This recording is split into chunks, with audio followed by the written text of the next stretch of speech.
16 years ago, I had an awful experience, a traumatizing experience, something I never thought I would talk about on the internet. When I was 11 years old, my mom threw away Super Mario 64. I lost all my progress. Mario was dead. Mamma mia! It was almost like all the happiness was taken out of my life. I wondered if I would ever recover from such a traumatic experience. I wondered if I could find a new mom on the internet. Then, gloriously, I remember my mom revealed to me this shiny white pearl that glowed with the brilliance of 1,000 suns, and it was atop a creamy brown, magnificent structure. My mom had given me a vanilla ice cream cone. It was artwork, brilliance, perfection. I felt like light was restored to the world. I felt happy again. So I have to tell you guys, the key to happiness is an ice cream cone. Well, at least that was the key to happiness for 11-year-old Zach. In reality, happiness is much more elusive, much harder to define. Is it a skill that can be learned? Now, I am definitely a complete novice on this whole happiness and life thing, and ice cream cones still make me happy, but I wanted to see if there were better answers to what makes someone happy. So I did my research and looked to the academic journals, and I looked at also ancient philosophers' teachings and what they thought about having a happy life. And I found 7 rules, 7 things that seem to appear consistently across research in academia and also across these philosophers' thinking. Here are 7 rules to live a happy life. Number 1 is you won't always be happy. Happiness is like a butterfly. The more you chase it, the more it will elude you. But if you turn your attention to other things, it will come and sit softly on your shoulder. Eternal and persistent happiness is something that might not even be possible, but that's okay. In order to be happy, you need to realize that it's okay to not be happy. One of the best lessons or biggest lessons that I've learned recently in life is that everything is transient. Good things come and good things go, but bad things also come and bad things go. Neither state is permanent. You won't always be happy, but you won't always be sad. I still remember the day I was accepted to medical school was probably one of the happiest days of my life. I remember that year was the worst year of my life, and she called and she said, "Listen, you're accepted to medical school, congratulations." And I literally just went to my knees because I was just so happy. All the stress kind of finally washed away from me, and I felt this happiness that I felt like was unkillable. I felt like I would be happy forever, but I wasn't happy forever. Eventually, this happiness faded, right? I started to think, okay, I'm gonna have to study all these things. Okay, I'm gonna have to get integrated into a new system. I'm gonna have to teach myself to learn in a different way. And the happiness didn't completely go away, but it definitely wasn't at the high point that it was before. Things come and go in life, and that's okay. Enjoy the good times when they're there, and when the bad times come around, realize that they won't last forever. Rule number 2 is you are in charge of your own happiness. The man who makes everything that leads to happiness depends upon himself and not upon other men has adopted the very best plan for living happily. You can learn to be happy, but you must realize that you are responsible for your own happiness. Complaining, blame, indecision, dependence, negativity are all rarely helpful. Realize that you are responsible for your success and happiness. You are responsible for your life. Yes, of course, there are things in the world that will happen that you can't control, but what is the point of thinking about them that much? What is the point of harping on them? There is absolutely no benefit to complaining, blaming, or negativity around these things that are out of your control. Instead, you should think about what you can do to flip the situation around, what you can do to make this situation better. Think about what your impact is, how you can remodel your thinking. By watching this video, you are starting to take control. You are realizing that, okay, maybe I can do something that can change my happiness, that can make me more happy, and that's fantastic. Number 3 is do what makes you happy. One fantastic teacher and psychological researcher, Dr. Seligman at the University of Pennsylvania near here, led a yearly seminar around happiness and finding happiness in life. He made the students read primary scientific literature about happiness, and he also gave them homework assignments around happiness. And by the end of it, he defined the formulation for a good life. He said, "The formulation of a good life is identifying one's signature strengths and virtues and using them in work, love, play, and parenting to produce abundant and authentic gratification." Now, you don't have to know what your purpose in life is right now, but you should always be aware of finding that purpose, trying to figure out what makes you happy, what gives you joy. For example, I don't know what my true purpose is right now. I know I like interacting with patients in the hospital and working on the team. I know I love recording these YouTube videos and publishing them. I also know I like to be with my family, and I know I like to play soccer. So I just try to do more of the things that are involved around those things. But I don't really know what my true purpose in life yet is. But I'm consistently evaluating, right? Because I'm trying to find that purpose. I'm trying to find out, okay, what am I a natural at? What do other people think I'm really good at? What do I usually think about while I'm at work or doing something more mundane? What do I do after work or after I'm done doing something more mundane? What made me happy as a child? So find your purpose, find out why you were put here on this earth. And this is no easy task whatsoever, right? Many people go through their whole life without figuring it out. But if you figure it out, you must pursue it. Number 4 is increase your amount of time being in the moment. Life is not a problem to be solved, but a reality to be experienced. Being mindful always is really hard. That means being aware always of the thoughts in your head, the sounds around you, the feelings, sights, smells, all those things. That's probably impossible. However, being mindful just a little bit more of the time is definitely possible. And honestly, that's one of the best changes I've made on my own personal life recently. Just being more aware of my thoughts and everything going on more. The guy from Headspace, Andy Puttycombe, describes what mindfulness and meditation is best. He says being mindful is like sitting on the side of the road and watching all your thoughts and emotions and feelings pass by like cars passing by. And all you have to do is sit there and watch them go. So for me, daily meditation and mindfulness practices is one of the best ways I've found to build this in the moment muscle. Because normally in everyday life, right, whenever we see these thoughts and emotions going by us, we want to interact with them, we want to get involved with them, and that's just human nature. That's fine. But the more we can step away, the more we can just watch the thoughts and watch the emotions, the more calm we'll be, and I think the more happy we will be. And pay attention to when you find yourself feeling truly in the moment. For example, when I'm playing an intense soccer game, the only thing that's important to me are the players around me, where the ball is, where I'm going to pass the ball, and where I should be on the field. That's it. I'm actually not thinking about anything else. And that's how I know, okay, I want to play soccer a lot, because it's one of those times when I'm truly just in the moment. All past moments were present moments, and all future moments will be present moments. So why not just focus on the present moments? Because those are everything. And also, when you dwell on the past moments or stress about the future moments, you're screwing up the present moment. So try not to do those things, because they'll mess up with what you're experiencing right now. Just try and focus.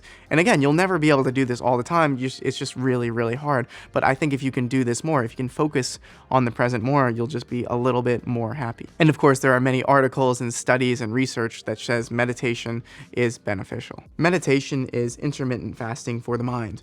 Too much sugar leads to a heavy body. Too many distractions lead to a heavy mind. Time spent undistracted and alone in self-examination, journaling, meditation resolves the unresolved and takes us from mentally fat to mentally fit. Tip number 5 is be content with what you have. The greatest blessings of mankind are within us and within our reach. A wise man is content with his lot, whatever it may be, without wishing for what he has not. Having more money doesn't necessarily mean being more happy. For example, the US GNP per capita has tripled since 1960, and I looked at a paper from around 2012, so 1960 to 2012, but the happiness levels has stayed about the same from a subjective survey. Psychologists have repeatedly demonstrated in studies, which I'll link down below, that people who crave high income are more prone to psychological illness than people who don't crave a high income. And more generally, when you look at countries around the world, when the income doubles or triples, and then you take a look at the happiness, you'll see the happiness levels usually don't change at all. So how do we increase our happiness? Well, one way is to be grateful of what we have right now, to be content with what we have. So this is a harder one for me, because I like bigger things, I like fancy things, and I'm constantly trying to just be okay with what I have. Especially being on YouTube, I constantly want to upgrade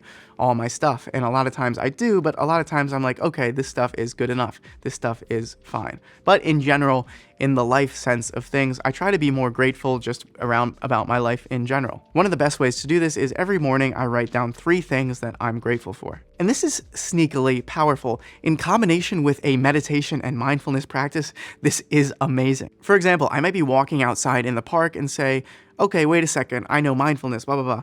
Let's be aware of everything that's going around me. Let's take a look at this tree over here. And then whoop, the gratitude practice will sneak in. I'll say, wait a second, this tree is really nice. Those leaves are really nice. Wow, it's a nice, great day today. The air smells pretty good. The air temperature is pretty awesome. Isn't it nice that I can feel safe and walk around comfortably in a city that has nature in it? And a couple studies actually show that when we practice a positive mindset, when we practice gratitude, there are actually positive changes in the anatomy of our brain, of the human brain. In one study, 577 people were asked to participate in an experiment. And in this experiment, one group was set up into the placebo group, and this group was said to write down childhood memories every single night in the journal, while the other group was told to write down their signature strengths and things they are grateful in the journal every night. In the control group, so the group that wrote down childhood memories, their subjective happiness and depression levels were better for 1 week after doing that experiment. However, the group that did the gratitude practice, writing down in their journal every night for a week, showed subjective decreases in depression and increases in happiness for 3 months after that experiment. So 3 months for writing a gratitude practice versus 1 week for just writing down childhood memories. I think I know which one wins. There are fantastic things in your life. Notice them. The common theme for this tip of surrounding yourself with good people or blah, blah, blah, blah, blah, is to remove the negative people around you. But as Bertrand Russell alludes, I think the better tip here is to surround yourself with happy, passionate, and loving people. Of all forms of caution, caution in love is probably the most fatal to true happiness. Great relationships have unexpectedly been one of the most positive impacts on my life. And I'm not necessarily talking about romantic relationships here. Some of the best impacts on my life have come from new, awesome friends. I also want to mention that happy, fantastically positive people will not stand for negative, complaining, downer people around them. They just won't. Make sure you are also contributing to these happy people's happiness. Make them happy, and then you will create this awesome positive feedback loop of happiness, happiness, happiness. You are happier because the other people around you are happier. Then, because you are happier, you make the other people around you happier. And then because the other people around you are happier again, they further make you more happy. An awesome, positive happiness feedback loop. Surround yourself with happy, caring, exciting, fun, and loving people, and your life will be happier. Number 7 is keep your body and mind healthy. We have 2 lives. The second one begins when we realize we only have one. Exercise, eat well, read, sleep, get good breaks, spend time in nature. These are some personal rules I've made for keeping a healthy body and a healthy mind. I find there are 3 places where junk can sneak into my body and mind, making me honestly less happy. The first place is food, and this is an easy example. I like cookies and cake and all kinds of junk, and if I eat that consistently for a week, I'll just feel worse. I know because I've done this before. I feel worse. Number 2 is exercise for me. This is a place where, again, I feel junk can sneak into my life. If I don't exercise, I feel like my propensity for anxiety increases by at least 300%. I make sure to exercise at least 5 times a week because I just know it makes me feel good. Some other things around keeping my body in good shape are if I don't sleep enough, I feel junky. If I drink too much alcohol, I feel junky. If I spend too much time inside or in darkness or outside away from nature, I feel junky. And the third place where junk comes into my life, I think, is my mind. And these are, I think, things like watching TV, scrolling on Instagram or Twitter, or just sitting down in bed, which is usually when these stressful feelings come up, and just stressing about the future. I definitely feel drunky if I stress too much about what's in the future. Sometimes when I feel unhappy, I try to find some mental gymnastics I can do to trick myself into being happy. Usually, however, I forget that there are multiple physical things that have a huge role in my emotions. Have I slept well? Have I eaten well? Am I hydrated? How long have I been scrolling through stuff on my phone? How long have I been sitting on this couch?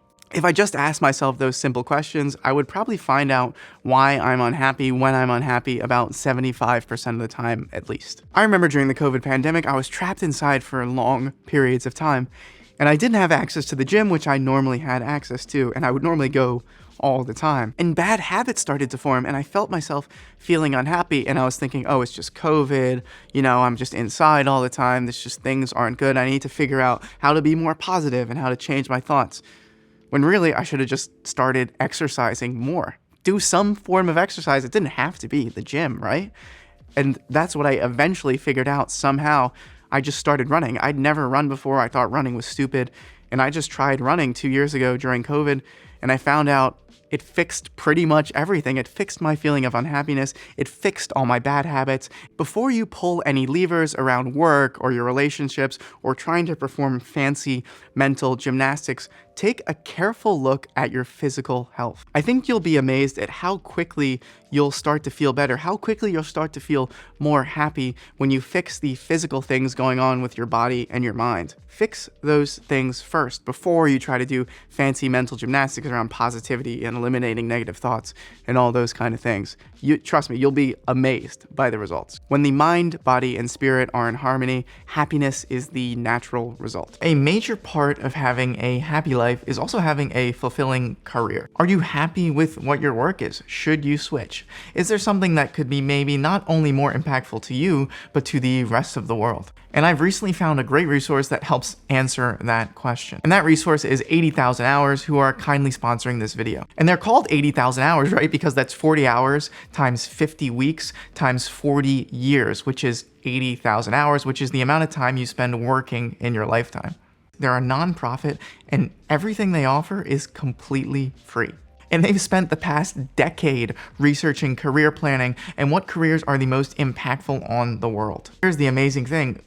Seriously, everything they offer is free. Like, they're literally sponsoring me on this video because they want more people to have impactful careers, because the more people that have impactful careers that benefit the world makes the world a better place. They have one-on-one career planning calls. They have a podcast. They have a blog, all for free. For example, 2 cool articles that I checked out was how to become the Prime Minister of the UK and how many lives a doctor actually saves in their career, which was an interesting number. So if you want to start planning your career or change over your career to something that might be more meaningful not only to you, but the world, head to 80,000 hours/Zach with an H, or click on the link in the description down below. I would also encourage you to sign up for their newsletter, because twice a month they give you this email with the newest and coolest highest impact careers that you could possibly do.